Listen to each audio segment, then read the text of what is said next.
अस्सलामुअलैकुम। Live with Siraj के साथ मैं हूं शिराज अहमद शराजी और आज की व्लॉग में हम बात करेंगे बुशरा बीवी के हवाले से। आज हमने देखा कि शिफा हॉस्पिटल में जो है उनकी एंडोस्कोपी हुई और उसके बाद जो मेडिकल रिपोर्ट है वो भी अब अदालत को पेश की जाएगी। उस हवाले से पाकिस्तान तहरीक इंसाफ की मरकज़ी जो दफ्तर है वहाँ पर पाकिस्तान तहरीक इंसाफ लीगल टीम के जो अहम रुकन हैं इंतज़ार हुसैन पंजोता, उन्होंने बात भी की और उन्हीं खदशात का उन्होंने इजहार किया, उन्हीं तहफ़्फ़ुज़ात का उन्होंने इजहार किया जो पाकिस्तान तहरीक इंसाफ को है बुशरा बीबी की सेहत के हवाले से कि उनको हार्पिक दिया गया। उन्होंने ये भी आज कहा कि उनके जो मैदा है उसकी नाली में ज़ख़म में साथ ही साथ क्या कुछ इंकशाफात आज उनकी तरफ से हुए हैं उन पर बात करेंगे। लेकिन हमने वहाँ पर इंतज़ार हुसैन पंजोता से बात की है, पहले आपको वो दिखाते हैं उसके बाद बात करेंगे बुशरा बीबी के हवाले से। सर आप आज मौजूद भी थे, बुशरा बीबी से मुलाकात भी हुई, एंडोस्कोपी उनकी हो गई है, बताइएगा क्या कुछ उसमें सामने आया है? जो तहफ़्फ़ुज़ात पाकिस्तान तहरीक इंसाफ को थे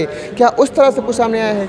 जी बिल्कुल, जिस तरह से हमें तहफ़्फ़ुज़ात थे और जो हमारे ख़दशात थे वो तमाम दुरुस्त साबित हुए हैं। उनके जब किसी को ज़हर दी जाती है या ऐसी चीज़ दी जाती है जो जिस्म को के साथ मुताबिकत नहीं रखती और ज़हर का दर्जा रखती है, उसको खाने से आपके स्टमक और आपका जो निज़ाम हाज़मा है ये तमाम डिस्टर्ब और इसमें ज़ख़म आ जाते हैं। एंडोस्कोपी के नतीजे में ये दोनों चीज़ें साबित हुई, उनके मैदे के अंदर और उनकी खुराक की नाली के अंदर ज़ख़म मौजूद हैं। इसके अलावा उनका जो फ़िज़िकल अपीयरेंस है उसमें भी वाज़े तौर पे देखा जा सकता है कि उनके जो ज़हर के जो असरात हैं उनके चेहरे और उनके होंठों से वाज़े तौर पर नज़र आ रहे हैं। बुशरा बीवी से आज आपकी मुलाकात भी हुई होगी, बातचीत भी हुई होगी, किस तरह उनका आज आपके साथ रवैया रहा, वो किस तरह थी और खान साहब के बारे में क्या कहा उन्होंने?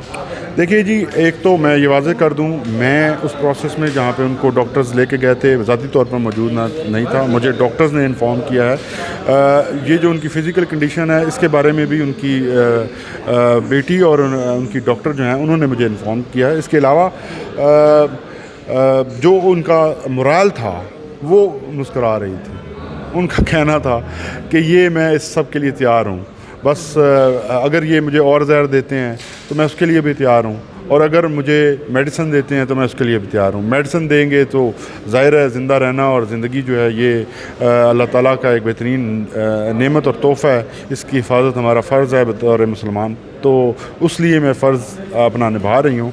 अदरवाइज़ मुझे इनसे किसी अच्छी की तरफ इंतज़ार हुसैन पंजोता से जो हमने बात की तो उनका यही मौक़िफ़ था कि पाकिस्तान तहरीक इंसाफ को जिस तरह बुशरा बीबी के सेहत को लेकर तहफ़्फ़ुज़ात है वो मेडिकल रिपोर्ट के बाद वही कुछ मंज़र-ए-आम पर आ चुका है। उन्होंने उनकी बेटी से भी बात की और डॉक्टरों से भी उन्होंने बात की, सब कुछ जो है वाज़ेह हो चुका है। हमारे साथ किरण भट्ट मौजूद है, आज की प्रेस कॉन्फ्रेंस में ये भी वहाँ पर मौजूद थी, उन्होंने भी वहाँ पर इंतज़ार हुसैन पंजोता से बात की है। इनसे भी बात करते हैं। बताइएगा, आप भी आज प्रेस कॉन्फ्रेंस में मौजूद थी, इंतज़ार से आपने भी बात की जो कि लीगल टीम के अहम रुकन है। क्या लगता है आपको जो कुछ बातें पाकिस्तान तहरीक इंसाफ की जानिब से या जो इल्ज़ामात उनकी तरफ से लगाए जा रहे थे क्या वाकई ये सही है? अच्छा, सबसे पहले तो थैंक यू सो मच शराजी। हम लोग वहाँ पे मौजूद थे और क्योंकि एक लॉयर की तरफ से बात आ रही है तो उसमें हम लोग उनको ज़्यादा जिसे कहें कि क्रेडिबल मानेंगे। और लफ्ज़ों का हेर फेर है थोड़ा सा, जैसे उन्होंने कहा कि ये रिपोर्ट्स नहीं हैं बल्कि ये इनिशियल जो फाइंडिंग्स हैं जिनको हम लोग अगर उर्दू में एक्सप्लेन कर सकें तो जो उनका फ़िज़िकल चेकअप किया गया है उसके मुताबिक उनके गले की नाली में जो ज़ख़म हैं या उनके होंठ सूखे हुए थे, वो चल नहीं पा रही थी, उनकी लेफ़्ट बाजू में दर्द थी जिसमें उन्होंने कहा कि उनका जो राइट ब्रांच है दिल की उसमें भी ब्लॉकेज आई है। तो अब ये सारी इतनी मेडिकल टर्मिनोलॉजीज़ हैं जिनका एक डॉक्टर जो है वो ज़्यादा बेहतर बता सकते हैं, ना तो लॉयर ठीक बता सकते हैं ना साफ़ी ठीक बता सकते हैं। तो जब तक उनकी ऑफिशियल रिपोर्ट्स, क्योंकि दूसरी तरफ से वो भी आपको पता है कि खबरें आना शुरू हो गई कि उनकी रिपोर्ट्स बिल्कुल नॉर्मल हैं, तो ब्लड टेस्ट उन्होंने करवाया नहीं, तो it's just a physical exam then. और अगर एंडोस्कोपी हुई है तो उसकी रिपोर्ट जो है वो जब तक अदालत में पेश नहीं की जाती तो मेरा ख्याल है हम लोग फिल फॉर ये नहीं कह सकते एज अ जर्नलिस्ट कि उनको जहर दिया गया है। हम उनके लॉयर को कोट करके ज़रूर कह सकते हैं कि वो कह रहे हैं कि इनिशियल फाइंडिंग्स में ऐसा लग रहा है कि उनको ऐसी कोई चीज़ दी जा रही है, जैसे हार्पिक का उन्होंने बार बार जिक्र किया, दैट्स अ टॉयलेट क्लीनर जिसके अंदर ऐसी चीज़ें हैं जो आपको जहर अगर आपके अंदर चला जाए तो वो तो आप सर्वाइव ही नहीं कर सकते। तो इसका मेरा ख्याल है कि जब तक कोर्ट में वो रिपोर्ट सबमिट नहीं होगी तब तक हम लोग फाइनल कुछ नहीं कह सकेंगे। लेकिन अगर उनके लॉयर की बात की जाए तो वो ये कह रहे हैं, क्योंकि उनकी बेटी की मुलाकात भी हुई है, उन्होंने कहा कि जिनके होंठ सूखे हुए थे, पीली उनकी रंगत हुई थी और वो बहुत ज़्यादा वीक लग रही थी पहले से। तो मेरा ख्याल है कि वो एज के हिसाब से भी इफ़ेक्ट्स हैं, जाहिर सी बात है, इतना आना जाना, इतना स्ट्रेसफुल माहौल देखना एक इंसान के लिए नहीं जो है वो सूटेबल। लेकिन जो लॉयर्स की बात है उस तक अगर हम लोग सिर्फ रहें, क्योंकि ना तो हम अंदर जा सके, वो जर्नलिस्ट तो अंदर नहीं जा सकते देखने के लिए, या उनसे बातचीत भी नहीं की जा सकती, इनकी लीगल टीम ही मिलती है, लीगल टीम आके जो बताती है वो हम लोग जो है वो अपने व्यूअर्स तक ले आते हैं कि ये सारी सिचुएशन है। अच्छा, ज़रा मुझे ये बताइएगा, जिस तरह उन्होंने कहा भी कि खान साहब को कमज़ोर करने के लिए बुशरा बीबी को इस तरह हार पिक जो है वो दिया जा रहा है या फिर जो जहरीली चीज़ें उनको दी जा रही है, बहैसियत जर्नलिस्ट आपको क्या लगता है इन इल्ज़ामात के पीछे क्या कहानी हो सकती है? क्या वाकई इस तरह कुछ है या फिर ये पाकिस्तान तहरीक इंसाफ की जिस तरह माजी में भी वो इस तरह के इल्ज़ामात लगाते आए हैं, ये भी उनका एक हिस्सा है? अच्छा देखिए, ये इसमें मेरा ख्याल है कि if we go through international procedures और हमें जो पढ़ाया जाता है सहाफ़त में भी, तो हम लोग अगर इस तरह की कोई चीज़ आए कि इल्ज़ामात लगाए जा रहे हैं तो वो हम कोट करते हैं कि इस बंदे ने ये इल्ज़ाम लगाए हैं। और इसमें मतलब ये चीज़ें इनके लॉयर की तरफ से आई हैं कि बुशरा बीबी को डैमेज किया जा रहा है क्योंकि वो इमरान खान साहब के लिए एक बहुत बड़ी स्ट्रेंथ हैं, क्योंकि वो बार बार कह चुके हैं कि वो मेरी मुर्शद हैं। अगर मैं सारी मुल्क का ये जो पीटीआई के सपोर्टर्स का अगर मैं मुर्शद हूँ तो मेरी मुर्शद वो हैं। So it's a clear indication that वो उनकी बेगम हैं, उनकी वाइफ हैं, और एक वो हस्बैंड और वाइफ का जो रिश्ता है वो हम लोग उसको पॉलिटिसाइज नहीं कर सकते कि पॉलिटिकली आप उसमें गेन्स लें या कुछ और करें। तो वो खातून अव्वल खुद भी रह चुकी हैं, उन्होंने बहुत अच्छी रिस्पॉन्सिबिलिटीज़ भी जो हैं वो अपनी की हैं, जैसे शेल्टर होम्स का विज़िट करना, ख़वातीन के लिए काम, उन्होंने कहा कि स्पेशली ख्याल रखा जाए यहाँ पे। तो अब अगर हम लोग परफॉर्मेंस की बात करें तो उन्होंने खान साहब का बड़ा साथ दिया है जितनी देर वो अपने फ़र्स्ट लेडी के रोल में रही हैं।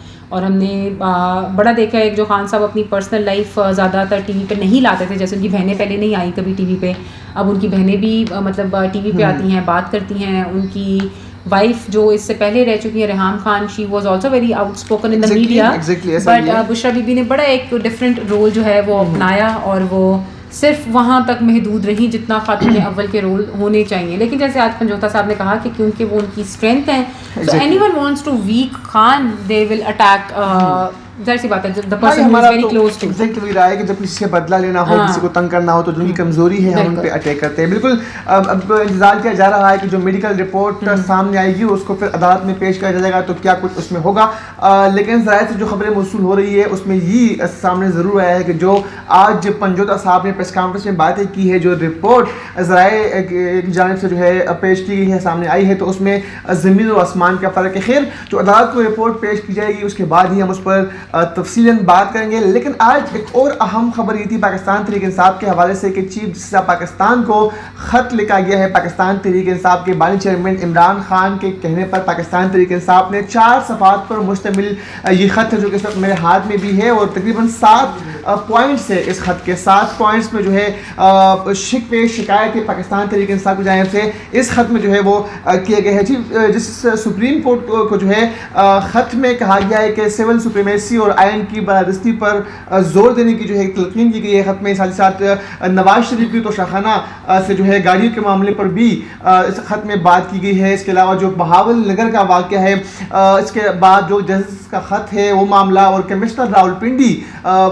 ने जो बातचीत की थी इंतखाबात में दांधी के हवाले से मुबैना, उस मामले को भी ख़त में तहरीर किया गया है। इसके अलावा आम इंतखाबात में बेज़ाब्ता के हवाले से पीटीआई की दरख्वास्त जो 2 माह से ज़ेर इल्तवा है उसका भी ख़त में जो है वो हवाला दिया गया है। उसके अलावा जो आयन की 50वीं सालगिरह के मौका पर फ़ाइज़ ईसा ने जो तकरीर की थी उसका भी हवाला दिया है। उसके अलावा जो दीगर अहम नुकात हैं वो इस ख़त में शामिल है। वो 7 नुकात इसमें इस ख़त में मौजूद थे। और आज रऊफ़ हसन जो कि पाकिस्तान तहरीक इंसाफ के तर्जुमान है उनकी जानिब से प्रेस कॉन्फ्रेंस भी की गई और काफ़ी वो एग्रेसिव मूड में नज़र आए। चीफ जस्टिस फ़ाइज़ ईसा पर काफ़ी तनकीद उन्होंने की। लेकिन इस मामले पर बात करने से पहले तो सब बैकग्राउंड में जाऊंगा और हमने देखा था कि 1 फरवरी को शेख अफजल मर्वत की जानिब से प्रेस कॉन्फ्रेंस की गई। उन्होंने प्रेस कॉन्फ्रेंस के दौरान उन्होंने कहा कि बानी चेयरमैन पाकिस्तान तहरीक इंसाफ से मेरी मुलाकात हुई और उन्होंने मुकम्मल अदम एतमाद का इजहार किया है फायज ईसा पर, जिसके बाद बैरिस्टर गौहर ने प्रेस कॉन्फ्रेंस की। उन्होंने शेख अफजल मर्वत की इन बातों को बेबुनियाद करार दिया था और कहा गया था कि हमने जो है अदलिया पर अदम एतमाद का इजहार नहीं किया। उस वक्त दोनों के दरमियान तल्ख कलामी भी हुई, एक झगड़े का जो फिजा है वो भी कायम हुआ। फिर शेख अफजल मर्वत को प्रेस कॉन्फ्रेंस करने नहीं दिया गया और मैं न्याजी उनके हमरा प्रेस कॉन्फ्रेंस कर रहे थे। हमने देखा कि बैरिस्टर गौहर की जानिब से उनको प्रेस कॉन्फ्रेंस ना करने का भी कहा गया, उनको प्रेस कॉन्फ्रेंस से उठाया भी गया। सिर्फ और सिर्फ बात यही थी कि पाकिस्तान तहरीक इंसाफ ने किसी पर भी जो है वो अदम एतमाद का इजहार नहीं किया। लेकिन आज वही तहरीक इंसाफ जो है शेख अफजल मर्वत की उन बातों को याद करते हुए, या फिर जो शेख अफजल मर्वत ने कहा था कि हमें अदम एतमाद का इजहार करने का इमरान खान ने कहा है, तो आज उन्होंने भी अदम एतमाद का इजहार कर दिया है। तब क्या, जब पानी जो है वो सर से जो है गुजर चुका है। किरण, बताइएगा आज के इस खत के हवाले से, आपने खत पढ़ा भी है, क्या लगता है आपको चीफ जस्टिस पर अदम एतमाद से क्या जो पाकिस्तान तहरीक इंसाफ के मसाइल है, उनके जो केसेस है वो ज़ेर इल्तिवा है, क्या ये मसला ख़त्म हो सकते हैं? अच्छा, सबसे पहले तो चीफ जस्टिस को ख़त लिखना ये हर मेरा ख्याल है कि पाकिस्तानी का राइट है।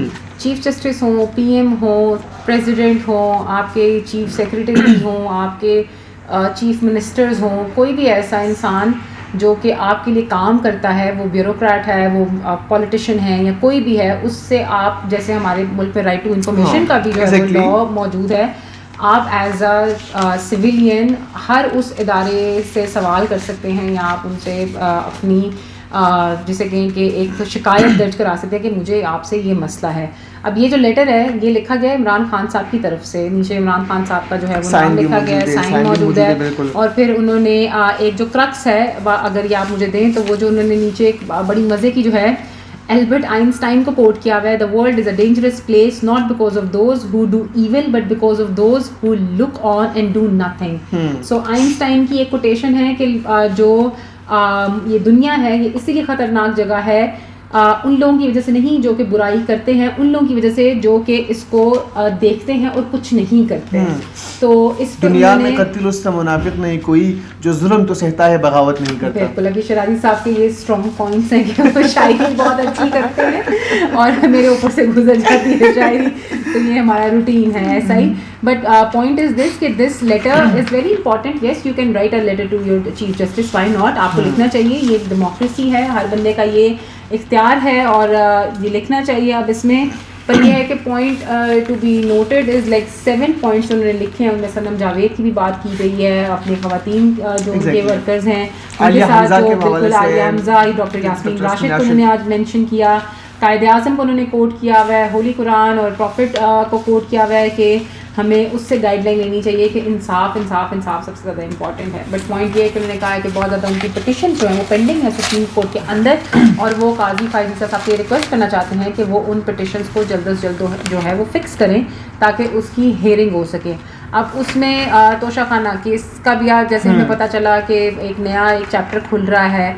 अब उसमें पीटीआई से आज एक बड़ा इंपॉर्टेंट एक सवाल भी एक और रिपोर्टर ने किया कि आप एक इदारे को जो है वो उन पर बहुत ज़्यादा गुस्सा उतार रहे हैं, लेकिन असल जो किरदार हैं इन सब के पीछे उनका नाम नहीं लेते। जिस पर रऊफ हसन साहब ने कहा कि आप अपने अगर मेरे कल के तीनों प्रोग्राम्स देखेंगे तो आपको उनके नाम बड़े वाज़ह नज़र आएंगे, लेकिन मेरा ख्याल है कि आप किसी इदारे को मेंशन करें या ना करें, ये एक अच्छी चीज़ है। डेमोक्रेटिक राइट यूज़ करते हुए आपको उन तमाम इदारों को रीच आउट करना चाहिए जो कि आपकी पहुंच में हैं और आप उनसे बैठ के बातचीत कर सकते हैं, because deadlock is never a good policy. So you have to talk to people at certain level. आप जितना मर्जी जंग में आगे निकल जाएँ, साल दहाइयों तक भी जंगें चलती जाए ना, तो एंड पे एक छोटे से मुज़ाकरात पे आके जो है वो बात ख़त्म हो जाती है।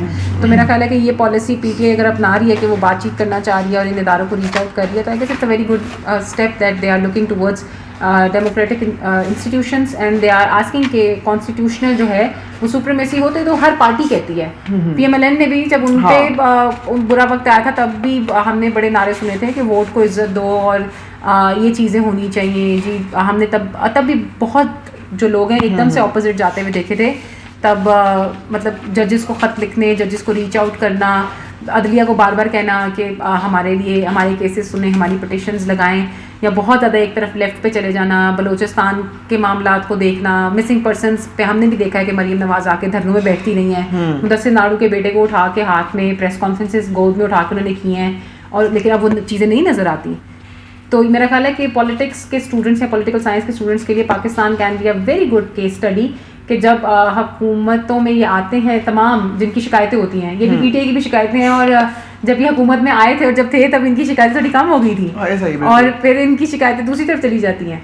तो I guess but it's again as an opposition is a good will, good gesture कि आप इन इदारों को रीच आउट करें। ये आज के प्रेस कॉन्फ्रेंस में अहम बात ये की चुकी है, कल 21 हल्कों में ज़िमनी इंतखाबात होने जा रहे हैं, उस हवाले से भी बातचीत की गई और पाकिस्तान तहरीक इंसाफ की जानिब से कहा गया कि हम कल भी ज़िमनी इंतखाबात में सरप्राइज़ देंगे। लेकिन यहाँ पर कहने की बात ये भी, इस तरह आपने भी पॉइंट आउट किया कि इंतज़ार हैदर पंजोता ने जो बात की कि इमरान खान जिस केस में सज़ा भुगत रहे हैं उसी केस में उनको एक और नोटिस जो है वो ज़मान फारूक को मौसूल हुआ है, ये क्या बात की है, ज़रा वो देखते हैं। एक ब्रेकिंग न्यूज़ आपको दे रहा हूँ। इमरान खान को उन्होंने तोशा खाना के अंदर सज़ा देने के बाद हमें एक नई तफ्तीश का उसी केस के अंदर नोटिस जारी कर दिया, और खदशा ये है कि एक और नैब केस जो है वो बन जाएगा।